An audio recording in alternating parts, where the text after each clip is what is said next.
अस्सलाम वालेकुम स्टूडेंट्स, आपको पैसिव वॉइस के चौथे लेक्चर में खुश आमदीद कहा जाता है, जो कि है पास्ट इंडेफिनिट के मुतल्लिक़। पास्ट इंडेफिनिट टेंस का आपको इतने आसान तरीन अंदाज में आपको समझा दिया जाएगा 5 मिनट में कि अगर आपने सिर्फ आधा सेंटेंस पढ़ा होगा या फिर बोलने वाले ने आधा सेंटेंस अभी बोला ही होगा, उसका मुकम्मल करने से पहले और मुकम्मल पढ़ने से पहले आप उसका पैसिव वॉइस बना लें। ये हमारा दावा है। इस वीडियो को एंड तक ज़रूर देखें और आपको देखें कि आप तमाम के तमाम पैसिव वॉइस आपके फिंगर टिप्स पे हो। चलो शुरू करते हैं। बेसिक रूल्स जो है कि जो कि तमाम पैसिव वॉइस पे लागू होते हैं, वो सबसे पहले यह है कि दर्ज झैल जो है पैसिव वॉइस जब हम बनाते हैं तो ये उसमें तब्दीलियाँ की जाती हैं। सब्जेक्ट को ऑब्जेक्ट में बदल दिया जाता है। ऑब्जेक्ट जो है वो एक्टिव वॉइस का जो ऑब्जेक्ट होता है उसको सब्जेक्ट की जगह पर लिखते हैं। Use helping verb according to subject in the passive voice. Passive voice में जो नोन या जो भी सब्जेक्ट होगा उसके मुताबिक हेल्पिंग वर्ब आएगा और वर्ब की तीसरी फॉर्म जो है वो इस्तेमाल होती है। ये बेसिक रूल्स है जिनको मद्देनजर रखते हुए हमने पैसिव वॉइस करना है। अगर आपने इन बेसिक रूल्स को मजीद डिटेल से पढ़ना है तो आप लेक्चर नंबर 1 जो कि आई कार्ड में दिया गया है वहां से जाके आप उसको सुन सकते हैं। चलो शुरू करते हैं। पैसिव वॉइस बनाने का एक ही फार्मूला है, subject plus helping verb plus verb की तीसरी फॉर्म प्लस एजेंट। अगर एजेंट कोई टूल यूज कर रहा है तो उसको लास्ट पे लिखते हैं। सिंपल सेंटेंस का ये फार्मूला है जिसको इस फार्मूले के मुताबिक हमने प्रेजेंट इंडेफिनिट टेंस का पैसिव वॉइस किया है। इस लेक्चर में हम पास्ट इंडेफिनिट टेंस में हम सवालिया फिक्रात के पैसिव वॉइस करना सीखेंगे, जिसका फार्मूला कुछ यूँ है कि हमने सिर्फ और सिर्फ एक ये करना है कि हेल्पिंग वर्ब को और सब्जेक्ट की आपस में जगह बदल देनी।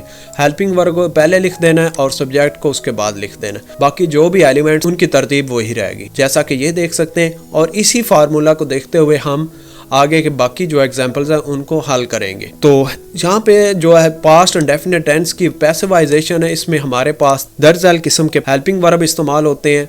अगर सब्जेक्ट सिंगुलर है तो हम वाज इस्तेमाल करते हैं, अगर सब्जेक्ट प्लूरल है तो हम वार इस्तेमाल करते हैं। चलो इनका अप्लाई करके एग्जाम्पल नंबर 1 में देखते हैं कि प्रेजेंट पास्ट इंडेफिनिट टेंस की पैसिवाइजेशन कैसे हो। Did he sell the book, क्या उसने किताब सेल की। कि इसमें पैसिव वॉइस बनाते हुए हमारे पास सब्जेक्ट जो है ये ऑब्जेक्ट है। हमने पहले रूल नंबर 1 में पढ़ा था कि हाँ जी जो ऑब्जेक्ट होगा वो सब्जेक्ट बन जाएगा। तो सब्जेक्ट जब पैसिव वॉइस का सब्जेक्ट बनेगा तो ये हमारे पास दी बुक सब्जेक्ट की जगह पे आएगा।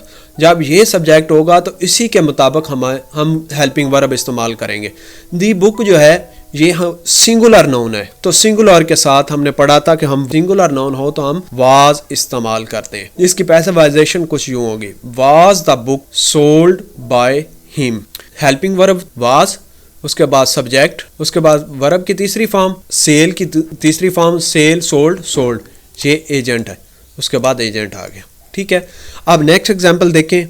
Did Kashif buy mangoes. Did Kashif buy mangoes, जहां पे ये जो है मैंगोस ये ऑब्जेक्ट है एक्टिव सेंटेंस का, काशिफ जो है ये सब्जेक्ट है। अब इन दोनों की पैसिव वॉइस बनाते हुए हमने इनकी जगह बदल देनी।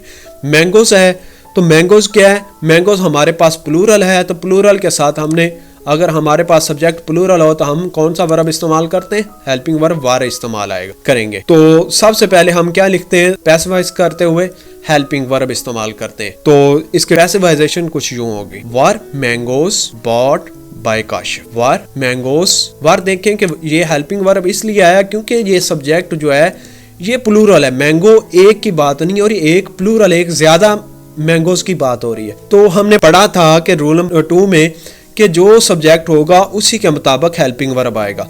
क्योंकि यहाँ पे हमारे पास हेल्पिंग वर्ब सब्जेक्ट प्लूरल है तो हेल्पिंग वर्ब भी प्लूरल आएगा। तो ये फिक्रा है सवालिया का, तो सवालिया में हेल्पिंग वर्ब पहले लिखा जाता है, ये हेल्पिंग वर्ब, फिर उसके बाद सब्जेक्ट, फिर उसके बाद वर्ब की तीसरी फॉर्म, वर्ब की तीसरी फॉर्म बाय एजेंट, उसके बाद एजेंट आएगा। एजेंट कौन है, यहाँ पे काम करने वाला, जो सब्जेक्ट होगा वही एजेंट होता है, बाय काशिफ। ये था सब्जेक्ट सिंगुलर की एग्जांपल। अगली एग्जांपल में हम देखते हैं कि सब्जेक्ट प्लूरल हो तो हम उसको कैसे सॉल्व करेंगे। बहुत ही सिंपल और बहुत ही आसान अंदाज। इसमें भी वही फार्मूला होगी, helping verb plus subject plus verb की तीसरी form plus agent plus tool. तो यहाँ पे भी अगर सब्जेक्ट देखें कि फार्मूले के पर कोई असर नहीं हुआ, अगर सब्जेक्ट सिंगुलर है तो भी यही फार्मूला, अगर सब्जेक्ट प्लूरल है तो भी यही फार्मूला है। तो पैसिव वॉइस का सेंटेंस स्ट्रक्चर यही रहेगा। चलो एग्जांपल देखते हैं।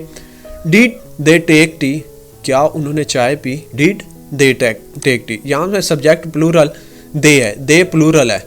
क्या उन्होंने चाय पी, तो इसमें ये ऑब्जेक्ट है और ये वर्ब है। अब रूल नंबर 1 के मुताबिक हमने पढ़ा था कि सब्जेक्ट और ऑब्जेक्ट की आपस में हम जगह बदल देते हैं, और जो ये वाला जो ऑब्जेक्ट है उसके मुताबिक हम हेल्पिंग वर्ब इस्तेमाल करते हैं। टी क्या है, टी हमारे पास सिंगुलर नाउन है, तो सिंगुलर के साथ हम वाज इस्तेमाल कर। सिंगुलर के लिए हमारे पास कौन सा हेल्पिंग वर्ब है, वाज। तो वाज। तो यहाँ पे एक चीज मैं क्लियर करता चलूं कि एक्टिव वॉइस का जो पैसिव वॉइस, एक्टिव वॉइस का जो सब्जेक्ट, उसके मुताबिक हमने हेल्पिंग वर्ब नहीं इस्तेमाल करना। यहाँ पे देखें कि जो पैसिव वॉइस का, एक्टिव वॉइस का ऑब्जेक्ट है, उसको जब हम पैसिव बनाएंगे, उसका पैसिव बनाएंगे टी, सब्जेक्ट का ऑब्जेक्ट का सब्जेक्ट बनाएंगे, तो उसके मुताबिक हमने वर्ब, हेल्पिंग वर्ब इस्तेमाल करना है। टी सिंगुलर नाउन है तो हमने वर्ब भी हेल्पिंग वर्ब भी सिंगुलर नाउन वाला इस्तेमाल किया है, टेकन बाय देम।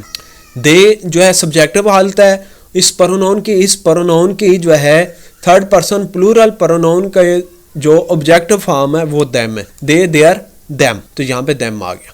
अब अगली एग्जांपल देखें, इसमें मजीद क्लियर होता चले जाएगा कि did they cook boiled eggs, did they cook boiled eggs. यहाँ पे एग्स क्या है, ये प्लूरल है, प्लूरल ऑब्जेक्ट है। तो प्लूरल ऑब्जेक्ट हमने पढ़ा था कि जब ऑब्जेक्ट सब्जेक्ट की जगह पे आएगा तो हेल्पिंग वर्ब भी इसके मुताबिक आएगा। ये हमारे पास एग्स जो है ये प्लूरल है, तो इसके साथ हम हेल्पिंग वर्ब भी प्लूरल वाला ही इस्तेमाल करेंगे। प्लूरल के लिए हमने पढ़ा था कि हेल्पिंग वर्ब वार इस्तेमाल होता है। तो सबसे पहले हम हेल्पिंग वर्ब लिखेंगे। इसका पैसिव वॉइस कुछ यूं होगा, were boiled eggs cooked by them. क्या उबले हुए अंडे उन्होंने पकाए, were boiled eggs cooked by them. Were helping verb, boiled eggs, ये वाला बॉइल्ड एग्स ऑब्जेक्ट था, सब्जेक्ट बन गया वर्ब की, कुक्ड वर्ब की तीसरी फॉर्म आ गई। और उसके बाद ये देखें, उसके बाद हम एजेंट लिखते हैं, तो यहाँ पे भी एजेंट है। ये था पैसिव वॉइस, पास्ट इंडेफिनिट की पैसिव वॉइस के मुताल्लिक़ तमाम का तमाम 2 एग्जाम्पल में आपको बिल्कुल शॉर्ट और आसान तरीन अंदाज में समझाया। अगर आपको इसका कुछ फ़ायदा हुआ है तो ये चैनल डेफिनेटली आप इसको सब्सक्राइब करें और अपने दोस्तों से भी शेयर करें, ताकि आने वाली तमाम वीडियो बर वक्त आप तक पहुँच सके। मिलते हैं अगली वीडियो में, तब तक के लिए अल्लाह।